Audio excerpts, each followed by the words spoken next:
Good morning, everyone. I'm delighted to have you all here on the phone with us. My name is Lynn Carter. I'm from the Southern Climate Impacts Planning Program at Louisiana State University. And my co-host today is Kirsten from the Carolinas Integrated Sciences and Assessments Program at the University of North Carolina. We are so delighted that you have all tuned in and are considering participating in the national assessment and potentially also assessment technical input effort. I'm going to introduce and describe the U.S. National Assessment. And this will be an overview, and I mean an overview because there are so many more details available through the assessment website than I could possibly give you. Kirsten then will talk specifically about the Southeast Regional National Assessment. Okay, next slide, please. The U.S. National Assessment was first called for in the Global Change Research Act of 1990. We were to conduct global change assessments for the U.S. every 4 years. There were three specific focuses of these assessments. The first was that we were to integrate, evaluate, and interpret the findings of the U.S. Global Change Research Program and discuss whatever scientific uncertainties we still had around those findings. The second focus was to analyze the effects on a number of specific sectors of a changing climate, or in fact, other global changes as well, but so far we've focused on climate change. And those sectors are the natural environment, agriculture, energy production and use, land and water resources, transportation, human health and welfare, human social systems, and biological diversity. And all of those are in the U.S. National Assessment now, as well as other focuses. And the third one was to analyze the current trends in global change, both human-induced and natural, and to include projections for major trends for future for two specific time periods, 25 years and 100 years. Next slide, please. There have been two previous national assessment efforts. The first one was in 2000, and it resulted in two documents, the two on the left. The second one was in 2009. Both of the main documents, the white one on the left and the turquoise one on the right, were really meant to be understood and of use to a lay audience. The first assessment also, though, had a more technical supporting document, which is the blue one in the middle. All of these documents and many of the regional documents from the first assessment, there were 19 regions in the first assessment, and I think about 13 of them completed regional assessments. So all of those documents are available and free online, and we will give, at the very end, we'll show you the address. The third assessment, which is what we're working on right now, will result in a document like these, but is also planned to be a more continuous process of information release with periodic synthesis efforts. Next slide, please.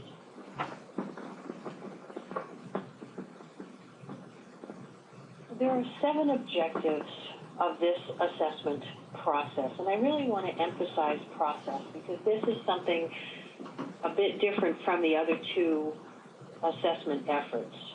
While we wanted to in the past have a continuous effort, we weren't able to make that happen, but this assessment process is focusing on establishing an active and continuing long-term process than just gearing up every 4 years and having folks wait 4 years for new or additional information. Working hard to establish a continuing and inclusive national process that will have 7 specific objectives. The first is to synthesize the relevant science and information that we know now about climate and climate change and the impacts. To increase the understanding of what is known and not known. We don't know everything. third thing is to identify the information needs. There are communities and sectors that are beginning to prepare for climate variability and change and focusing on reducing climate impacts and vulnerability. What information do they need? We're hoping to identify more and more of that information. And that's one of the things that we're hoping that all of you will help us to do even more clearly as well. We're looking to evaluate the progress of adaptation and mitigation activities. There are lots of things going on in lots of places. We'd like to be able to coalesce what's going on and what are the lessons and how well is it working, and can we pass on these lessons learned to others for both adaptation and mitigation activities. Another objective of the assessment process is to inform the science priorities. The information identified in, say, number 3, the information needs of the public and decision makers, we hope will then inform the science priorities of the research efforts so that we can begin to answer even more closely and carefully the information that people really need to know, the answers to questions they need in order to make better decisions. The 6th objective is to build assessment capacity in regions and sectors. We've only done this twice before. The first time we had a lot of regions and sectors involved, but we were sort of learning as we go. Now we are doing this in a little bit more focused way, and we're hoping that we can build capacity around the country so we can do this more easily the next time. And the 7th objective is to build understanding and use and skill in using this kind of information in making decisions. Next, please.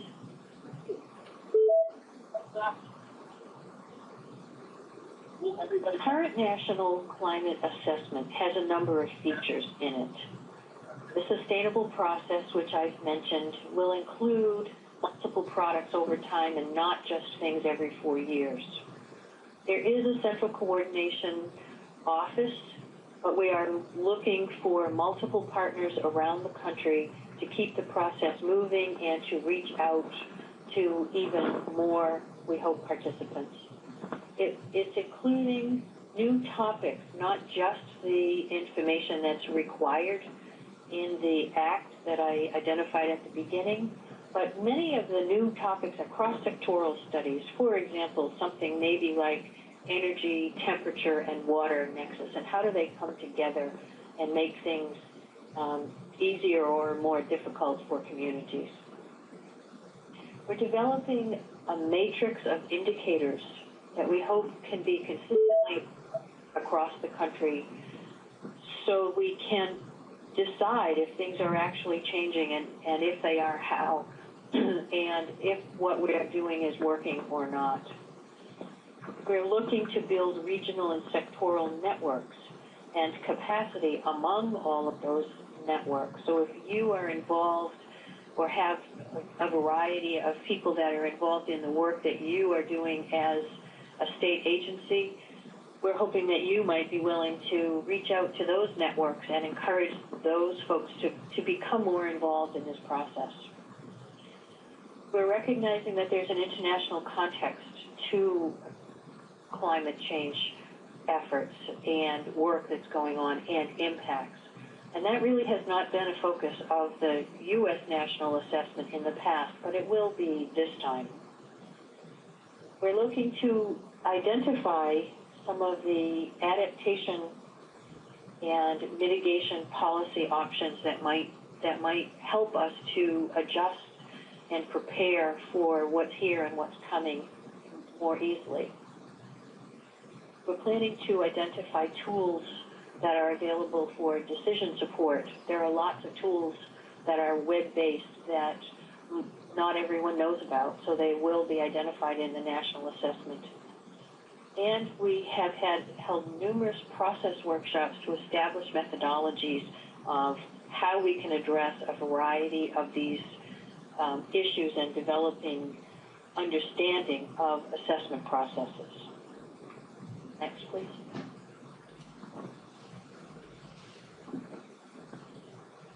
in addition to the every 4-year assessment document, there are 5 long-term products that are expected of the sustained and continuous process. The first is development of scenarios. There will be a number of these developed. One is a climate scenario, so the climatologies of the various regions and the projections for each of those regions. Another of the scenarios will be the socioeconomic, where we can look at short and long-term projections about population and economic activity, because all of these things go together. Climate is not the only issue that communities or places have to deal with, it's one of them. And some of the socioeconomic issues can make this easier or more difficult.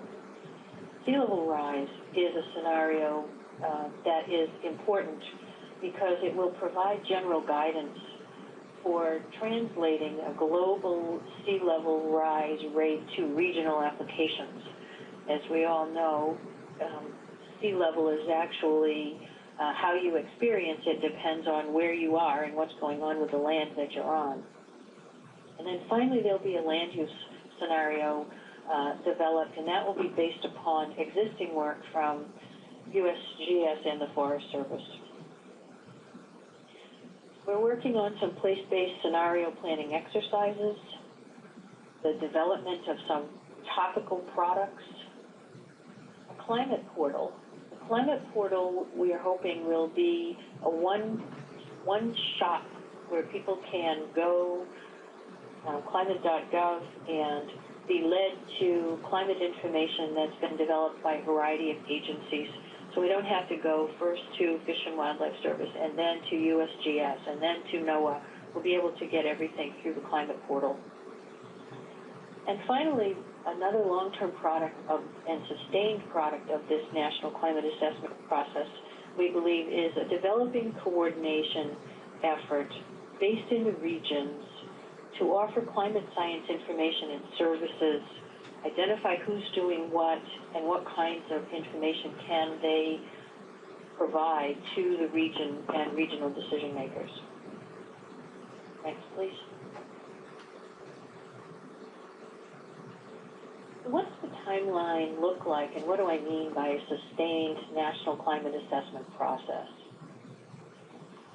In 2011 and 2012, we have been spending time developing the regional and the sectoral assessments and technical inputs and developing stakeholder engagement processes. 2013 is when the full draft of the National Assessment report will be available for public review. The next National Assessment process, like I said, the law says we're supposed to do it every 4 years, will be available in 2017. But what we mean by a sustained process is that many other topical and assessment process reports will be being developed continuously and will come on board and become available before the deadline for the next document. So we're hoping that the assessment process will be an every 4-year synthesis of information that's being continuously developed from a variety of places. It might be about a sector, it might be about a region, it might be about a particular study of a cross-cutting topic in a particular place. But we won't have to wait for the 4 years in order to see that. Next, please.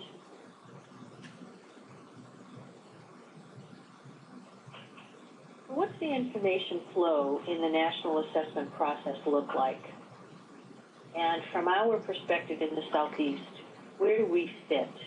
Can you just click that again, please? There should be stars on here. Okay, thank you. Let's start with the red box of the Federal Advisory Committee. The Federal Advisory Committee has been established and has been... Okay.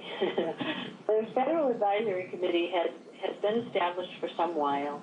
They have developed regions and sectors, and they have put out a request for information, that RFI, and a request for technical inputs toward development of the national assessment. Technical input come from, and look at the bottom big box, materials that could include the 2009 report that I showed you at the beginning, the synthesis and assessment product, SAPs. There are many of them that have been developed by various federal agencies through the hospices research program. There are existing government reports, which we hope many of them will come from all of you. There is peer-reviewed literature, there is lay literature, there is a lot of really good information around that we hope will all be offered into the technical input and the requests for information products. The Southeast Regional Climate Assessment will be technically called a technical input to the national assessment. Once the technical inputs are all delivered, they need to be delivered by March 1st. The Federal Advisory Committee will give the appropriate information to the author teams that have already been established for the regions and sectors for the national assessment. They will then develop the chapters for the 2013 report, the little purple box on the right. I think that's that for that slide. Let's go to the next one. All of the regions are that have been established are here on this one. There are 8. They are consistent with previous national climate assessment regions. They're not exactly the same. The Southeast and Caribbean region is, of course, on the lower right and includes Puerto Rico and the U.S. Virgin Islands and all of the states that are in that rust color. Okay, next, please. A little while longer. The chapters for the national assessment all will have a what we hope will be key elements in common. There are 4 basic key elements of what will be included in a chapter for the national assessment. Is the introduction and the background, or setting the stage. What's the region look like? What's in it, and so forth. The second element is to evaluate the region's changing climate, the past, the present, the potential future. That could include the geography, the economy, the climate, historical trends and stresses, socioeconomic issues, future climates, and all of those could be evaluated so we can suggest where they might fit in national climate assessment scenarios. I'm not going to go into all of these details, but the third element of the National Climate Assessment chapter would be planning for the 21st century, identifying the key vulnerabilities, an inventory of what's going on in terms of adaptation and mitigation efforts and capacity. What can we do or are we doing now? What are the priority topics and information needs for this region? It's important that we have something to say about that. We are the region. We represent the region, and whatever we suggest will be considered for raising up into the national assessment. So everybody can't access everybody's stuff. Regional richness will come in element 4, which will include case studies. You know, what are the important sectors and places of importance here in the region, so that people who read this actually know that regional people had something to do with it.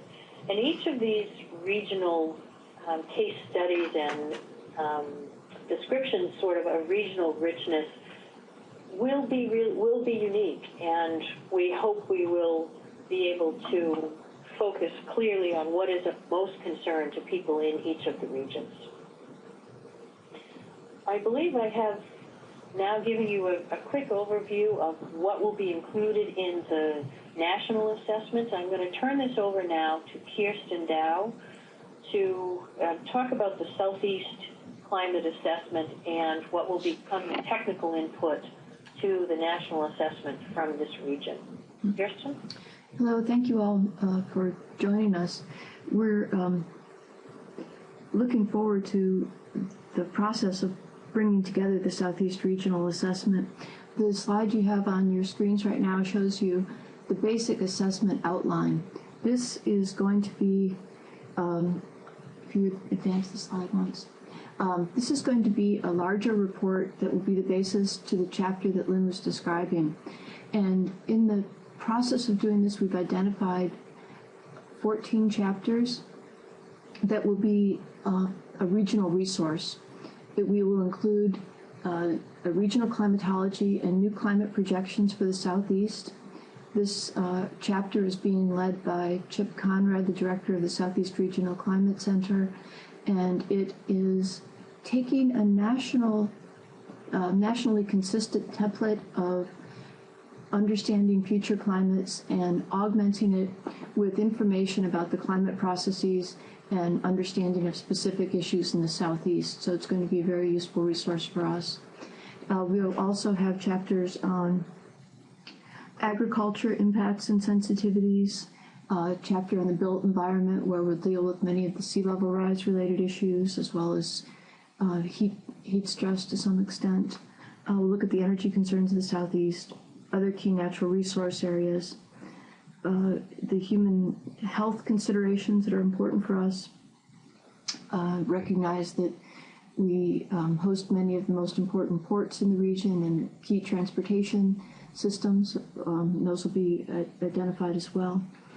And we're going to have 3 chapters that look at a different kind of crosscut, one focusing on adaptation, what might be done, what is being done, what kind of efforts are in planning, again, consistent with the national assessment goal of building capacity and increasing preparedness for future changes. We're going to look at mitigation activities to the extent that our region is both a greenhouse gas contributor and an area that is attempting to manage those contributions. And we'll look at the educational processes, again, keeping with that idea of building regional capacity. Now, each of these chapters will be peer-reviewed, and then they will be assembled into a large report that we envision as being a standalone document available for the region. So we'll have 2 kinds of major resources coming out of this process. We welcome your contributions to these. Next slide. In a number of different ways. First, if you have any studies that your agency or group has conducted that you believe you'd like to contribute, Lynn identified the different types of technical material we'll consider. We are looking for written reports. Gray literature is acceptable. It will go through a very rigorous vetting strategy and be used carefully.